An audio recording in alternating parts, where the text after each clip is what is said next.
and today I'm going to make a basic kale chip recipe. Now you can make kale chips in either the oven or the dehydrator. I prefer to make them in the dehydrator for the nutritional benefit of consuming the kale in a raw form, and also because I think the consistency comes out better. But you're more than welcome to use your oven. If you do use your oven, I recommend the lowest possible setting, which is probably around 140 or 200. Maybe open the drawer of the oven so that it lowers the heat a little bit. So the lower the temperature, the longer you would cook them. I would start around 15 minutes, going all the way up to, if you're going to cook it around 300 degrees, I wouldn't go more than 8 minutes. So you can just sort of figure that out if you're using your oven, or maybe find some reference on the internet somewhere. So I'm going to start by showing you just how to devein the kale easily first. You're just going to hold the stem at the very top and then pull with your pointer and your thumb all the way down so that you have the stem left. When I first started this, I was cutting the kale out of the stem, which takes a really long time. So you really just need to pull it after you grab it from the end. And then after that, you'll want to wash your kale. And then we'll show you how to make the cheesy kale mixture. So we're making a basic cheesy kale chip recipe today, which I use cashews as the base for cheese. This is a vegan recipe. We're also going to use some nutritional yeast, which is high in vitamin B12. Gives it a little bit of a cheesier flavoring. This is a good vegan supplement for cheese. We're going to use liquid amino acid, which is really just a substitute, a healthier substitute for soy sauce, but it has amino acids in it. You can also use tamari if you'd like a soy sauce flavor that has a gluten-free option. We will be using some apple cider vinegar, as well as a 1/3 cup of lemon juice. I like to juice my own organic lemons. The vinegar and the lemon juice will help to break down the kale to make it easier to digest. So kale in its raw form, like you get in the store, can be a little bit hard to digest. So when you massage the vinegar and the lemon juice in with it, it just breaks it down a little bit, making it easier to digest.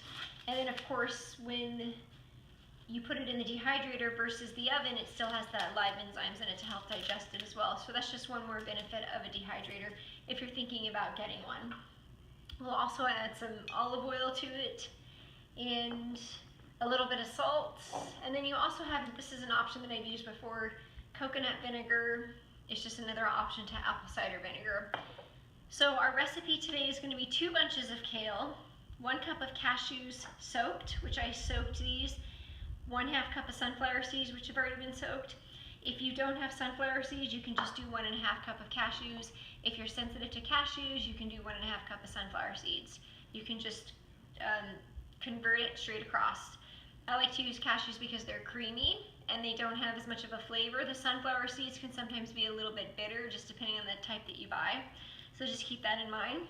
1/3 cup of olive oil, 1/3 cup water, 1/3 cup lemon juice, 2 tablespoons of the nutritional yeast, 1/4 cup of the Bragg's amino acid or soy sauce, just to give it a little salty flavor, a pinch of salt, and then optional from there, you can choose your choice of flavorings to make it really any way that you want.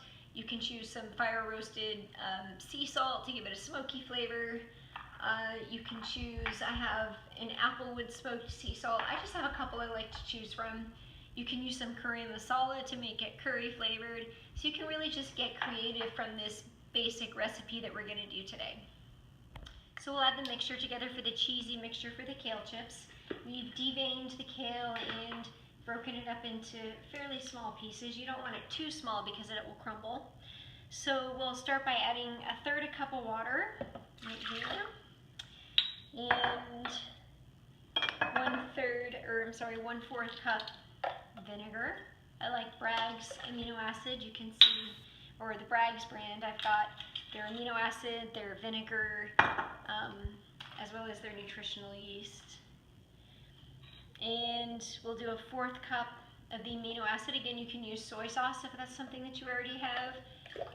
This just has the extra benefit of amino acids in it, so I like to try and get as much nutrition out of it as I can.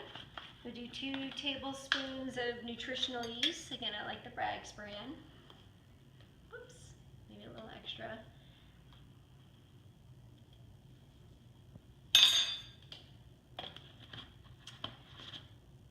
1/3 cup lemon juice, which is about 1 lemon juiced. And last we have 1/3 cup of olive oil. Good tasting olive oil is important because you'll taste it on your chips. And then lastly, we'll add the 1 cup of cashews, 1/2 cup of sunflower seeds that I soaked. Now again, you can use 1.5 cups of cashews if you'd like, or 1.5 cups of sunflower seeds. Really the important thing here just to remember is that we want a thick pasty consistency. So it's almost like we're making a paste, like a hummus consistency. So you can look in here, we've got everything mixed together. You can add a dash of salt if you want, it's just kind of a magic ingredient, but you don't have to. Soy sauce has plenty of enough of a salty flavor. You can add some seaweed flakes or some flavor, whatever you like, but for this, we're just gonna stick with the basic recipe. You'll blend for about 30 seconds. So after you blend your cheesy mixture, this is a little bit watery. You can definitely have it thicker than this. You could add more cashews. But the most important part is going to be the massaging of the kale. So it's like the consistency of a dressing almost, or maybe a little bit thicker. And you want to taste it before you do all this. Make sure that it tastes really good. But if you look inside the bowl here, you can see I'm massaging the kale to help break it down and make it nice and soft.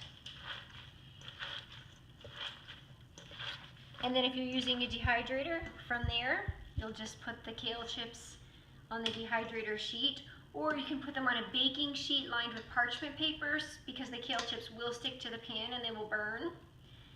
And then from here, if you're using the dehydrator, I'm just gonna put it in on 115 and it will go 8 to 12 hours.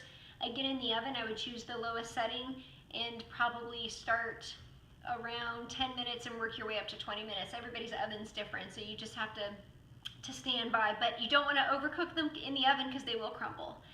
So I hope you enjoy, and actually this tastes really good itself. If you want like a cheesy kale salad, that's what this tastes like. It's like a cheesy Caesar salad with kale. And I hope you enjoy. I'll make the chocolate almond coconut kale chips next week. Thank you.